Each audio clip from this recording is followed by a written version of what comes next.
You know, if you've watched my LMFAO and Broken Side reviews, you would assume that every time I review an album track by track that it's gonna be automatically negative, when that's actually not the case. My review of Vanilla Ice's To The Extreme was more or less positive. Granted, I did have a couple of problems with the songs, and hell, there were 2 tracks that I straight up consider bad, but usually when I do these things track by track, it's mainly because I want to say something about each individual song. And for this review, we'll be discussing an album that I really love. Cause all my bitches, they be down with me. If I put a 50, they gon' put a 50. Every night ass who's rendezvous, it was key to sweetness and Ashanti with me. Cardi B is a rapper who started blowing up around 2017 with her single Bodak Yellow, which we'll get to later, but prior to that she released 2 mixtapes. However, none of these were really noticed that much until her big boost with her debut single, and a year after Bodak Yellow on April 6, 2018, Cardi dropped her debut album, Invasion of Privacy. As I've said previously, I do like this album, and I think the best way to tell about it is to go through each track and say what I like about them. So without further ado, let's begin. They gave a bitch 2 options, stripping or lose. Used to dance in a club right across from my school. This album starts off with a track about Cardi's come up. Honestly, it's really fitting considering that this is her first album, and it definitely makes sense to give the listener an idea about your life up to this point. In this track, Cardi talks about her going from rags to riches and people assuming shit about her past. Honestly, she does it well. Her flow is good, she has a couple of clever lines, and it just works for an opening track. Though I also want to bring attention to the beat. The first half of this song is a modified version of Meek Mill's song Dreams and Nightmares, which by itself is a song about Meek's rise to fame, so it works here thematically. The beat in the second half of the song is a lot more energetic, similar to Meek's original song, but while Meek shouts his ass off in the second half of his track, Cardi keeps it aggressive but doesn't go too over the top. Honestly, I can't think of many problems that I actually have with this song. It's a good introduction not only to this album, but to Cardi herself. Fuck your baby daddy right now. And the maid got cake by the pound. Go down, eat it up, don't drown. After that, we have the first taste of braggadocio on this album, and the first track with a feature. As you could have guessed, Cardi teamed up with the rap group Migos to brag about their fame and wealth. Migos have already been known to rap about these themes, so it makes sense that they would appear here, especially Offset, who Cardi has been in a relationship with since 2017. Cardi's verse is alright, with a couple of clever lines and a couple of good flow switches to keep things from being boring. It's a fine verse, and her and Offset even take turns on the hook. As for the Migos, let's go down how each of them do. Offset starts off the verses from the Migos, and by far has the longest verse out of anyone on the track. He has a great flow and even switches up halfway through. Takeoff has my personal favorite verse with a never-ending flow using his signature deep voice, and for the record, Takeoff is my favorite Migo. It was actually kinda hard to say whether Takeoff or Offset had my favorite verse, but I mean, he's Takeoff, man, you can't go wrong. Quavo, however, has my least favorite verse on this song. Don't get me wrong, his verse isn't bad, and it is a cool change considering the auto-tune on his voice while he's rapping, but the flow's kinda basic, and near the end, it kinda sounds like his verse got cut off. I don't know if that's just a me thing, but it kinda sounded like Quavo originally had 4 more bars to his verse, but for some reason he just kind of left it at that. Aside from that, my only real complaint with the song is the beat. The song was produced by KZSJ and Nonstop the Hitman, and while I wouldn't say this beat is bad, the synth melody seems a little unfinished and kinda muted, but that's just a me thing. I still love this song regardless. Now I say luxury apartment. I'm young and I'm heartless. There's a vision in my vision. That bitch is a target. You know, I actually didn't think too much of this song on my first listen, but when we're listening to it, it's actually a really good banger. First off, as you could have guessed by the title, the chorus of this song, or at least the first half of it, is actually an interpolation of Chicken Head by Project Pad. Chicken, chicken, chicken heads.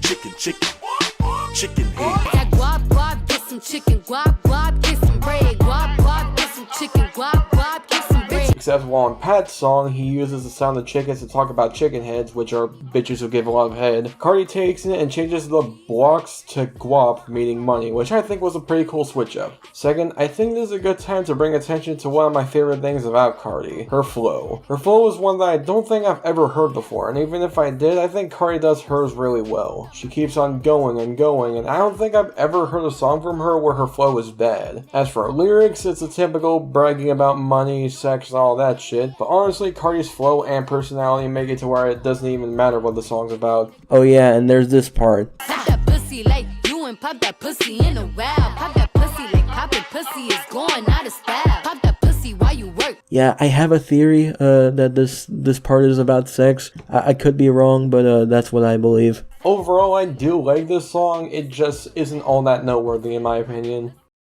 Say, little bitch, you can fuck with me if you wanted to. These expensive, these is red bottoms, these is bloody shoes. Oh yes, rap, the big single that blew up back in 2017, Bodak Yellow. I used to not like this song, but that was back when I was a dumbass who didn't know shit for dick about rap, so you can probably tell that I like this song now, and it's pretty clear why it became a hit. It's a really fun, catchy song with a good number of punchlines and wordplay, and it shows off Cardi's personality at its finest. I will say the beat could be better, but it's not bad, and at certain points it goes hard. Though when talking about this song, I kinda have to bring up the whole flow thing, since Cardi actually took this flow from a Kodak Black song called No Flockin'.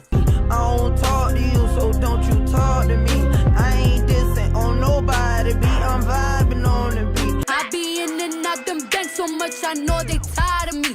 Honestly, don't give a fuck about who in front of me. Honestly, I think Cardi does a much better job with this flow, not only because she's saying better lyrics than Kodak, but I'm just gonna say it, I hate Kodak's voice. I will say that his voice in this song is more tolerable than his other ones, but I'd still much rather hear Cardi's take on the flow since she actually takes it and puts in energy, which Kodak does not have that much of. She takes the flow and adds onto it. And plus, Kodak is added as a writer, so it's not like she outright stole it. Overall, I like Bodak Yellow. What else can I say?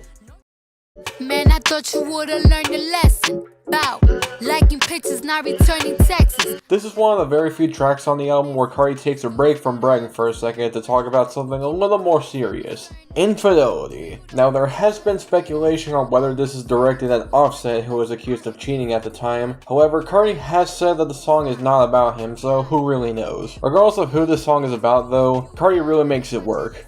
Her lyrics tell this partner that he should be careful in a relationship because she's not going to tolerate any cheating or she'll end up leaving him. She says all of this by describing how she feels knowing that this man is willing to go out of his way to cheat on his girl, and it's just very sincere and very engaging.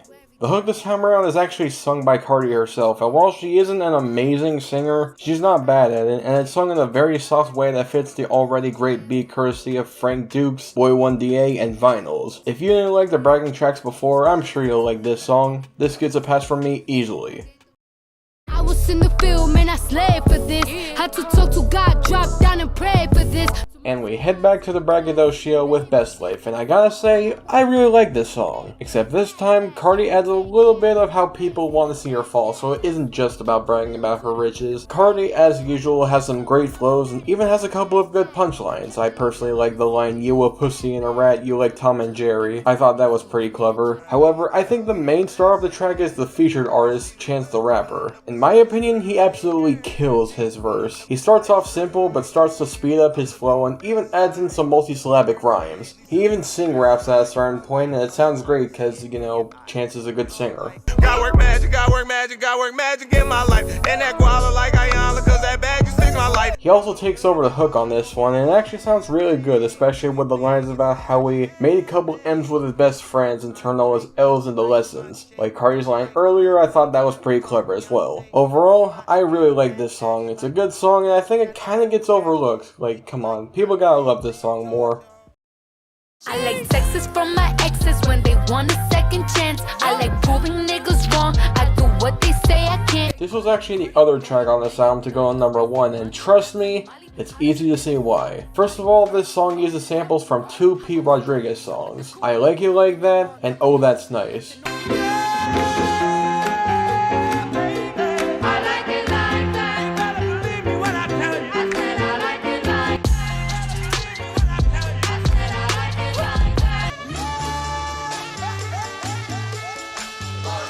Hop up the stoop, jump in the coop, big dip on top of the roof. Now, around this time was when Latin music started to become popular in the US, especially with songs like Despacito charting on Billboard a year prior, so it would make sense that turning a Latin boogaloo song into a trap banger would be an instant hit. And sure enough it was, with it topping the charts and was even number 7 on the year-end charts. Though before I talk about anything about the song itself, I want to talk about the beat. I absolutely adore this beat. The samples are there, but on top of it there's a lot of heavy hi-hats that just makes you want to bump this in your car. It was actually produced by 5 people, and I'd say all of their work definitely paid off. As for the performers on the track, Cardi, Bad Bunny, and J Balvin brag about their rich life, and Cardi's actually the only one on this song who does their verse in English. Both Bunny and Balvin do theirs in Spanish, however, despite not knowing what they're saying a majority of the time, they definitely have a good delivery and energy. Bunny has an auto-tuned shouting delivery, while Balvin is more laid back. And as usual, Cardi herself has a couple of good punchlines and even has a really catchy hook. This song is great, no fucking question. I can't keep this on the low. I want you to make it ring, ring, ring, ring. Just like Be Careful, we have another song about a relationship to break away from the bragging, but this song actually takes a different perspective from Be Careful, because while that song was just warning the man in question that if he cheats it's over, Ring is about wanting the man to call more often when he's away. I really like this song, however I don't think Cardi is a big reason why. Don't get me wrong, she isn't bad on this song, and it's cool to see her use auto-tune for a couple of lines, but I think the main one that makes this track work is the featured singer Kalani. But yeah, Kalani performs the hook on this song, and her voice is absolutely great. Even if she does use a bunch of auto-tune, it definitely makes this more of a poppier song. Hell, she even gets a verse to herself near the end of the track, which is a good subversion since singers are usually just put on to sing the hook. So it's nice to see Kalani actually have a verse here. This is a pretty nice track. It's not one of my favorites, but I still like it. I said, babe, it's a snake. He said it's an entree. With them pretty ass twins, you look like Beyonce. And we back to the flexing again. I mean, it's what she does best, so I ain't complaining. However, I just think this song is decent. One thing I will say about it is that the beat is great, albeit a little bit simple. There's just something about the slightly 8-bit sound that just goes hard, especially when combined with a drum machine. As for Cardi on the track, her flow is on point as usual, and has a couple of lines that I like, but there are 2 lines in particular that I don't much care for. I take a man and I won't give him back. Cardi, you literally had a song a few tracks ago calling out someone for being unfaithful. This makes it seem like you weren't paying attention to what you were actually writing. Tramps jumping on my dick. That's why they call it trampoline, huh? Why did you have to say that, Cardi? That joke was so bad that it defies reality. Other than those 2 lines, I do still like this track, but I wouldn't say it's really all that memorable. It's good for bumping to, but it's not really a song that will really stick in your mind that much. At most, the song is just okay. Your bitch want party with Cardi. Cardi a body in a Rari.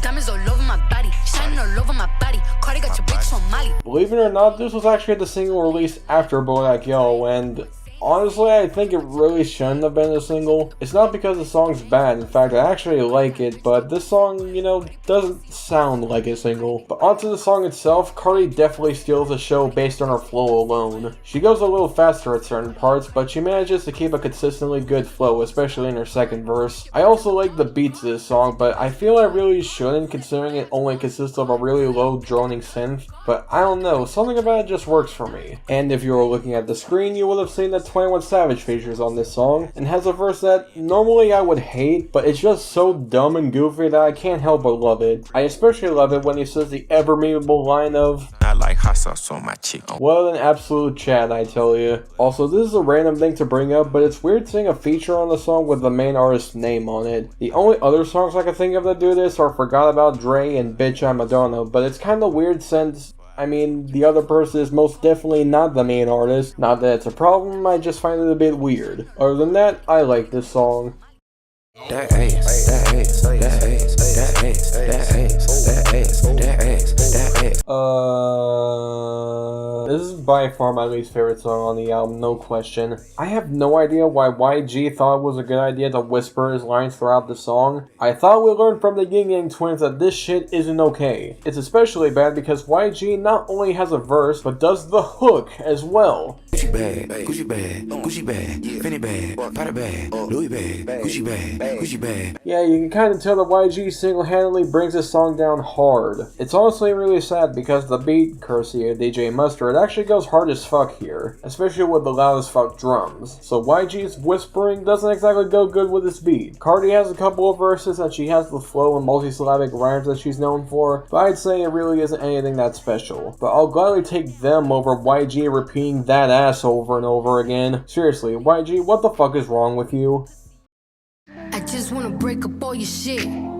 Call your mama phone, let her know that she raised a bitch. You know, this was actually one of the first songs I heard from this album before getting the CD of it, and it was actually my favorite song on the album for a while. Nowadays, I'd say that Bodak, Yellow, Drip, or Best Life take that spot, but I won't deny that this song sounds unique compared to the others. This is once again another song about adultery, but rather this time it's about the main protagonist looking through a man's phone and finding nudes of another woman. Cardi actually takes on this aggressive voice that just shows her rage about the situation, while the chorus is actually soft and calming, and it's actually sung by an uncredited singer called Ali whatever, who I think does a good job here. Though I do want to mention that Wikipedia labels the song as R&B, and it says that it's been compared to a doo-wop ballad. I mean, in the chorus maybe, but in the verses? I'ma make a bowl of cereal with a teaspoon of bleach. Serve it to you like, here you go, nigga, bon appetit. This shit is eating me, you sleeping peacefully, getting more mad at you, thinking about stabbing you, don't even know that you this close to dying. Nope, big ol' nope. I also want to point out that she compares herself to Left Eye at one point, which, for those of you who don't know, burned down her then boyfriend's mansion, and well, let's just say that this isn't the only time that I'll be talking about a female rapper comparing themselves to Left Eye. This song is pretty good in my opinion, and normally this sounds like it would be the ending track, but we still have one more to go. I left that nigga on red, cause I felt like it. Dress me down in that rash and LeBron jacket. This track feels weird. Not because it's bad, because it's not, but because this song doesn't really feel like it should have ended the album. I don't know, that's just how I see it. But as for the song itself, I'd say it's decent. SZA performs the hook on the song and she uses a fair bit of auto-tune. Honestly, it isn't all that great of a hook since it doesn't really hit the same way that Rings did, but I'd say it does its job well. As for Cardi, she actually goes hard on her verses. It's her typical catchy flow, and she even has a couple of good lines, especially when she says, Pussy so good, I said my own name during sex. Only time that I'm a ladies when I lay these hoes to rest. The group is ruthless, but I get top in it. Though with that last line, wouldn't you be giving head rather than getting it? I don't know, that's just a little thing I noticed with the line, but still, I get what I was going for. Other than that though, I'd say the song is pretty okay, but I definitely think that Through Your Phone should have been the last track instead.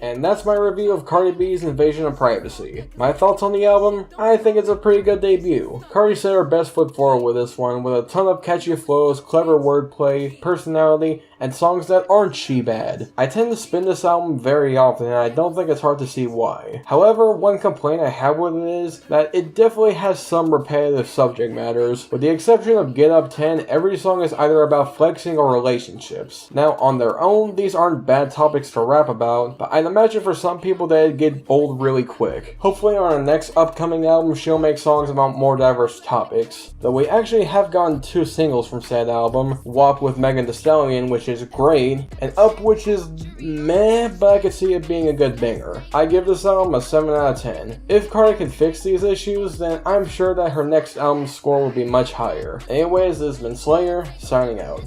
Broke boys don't deserve no pussy. I know that.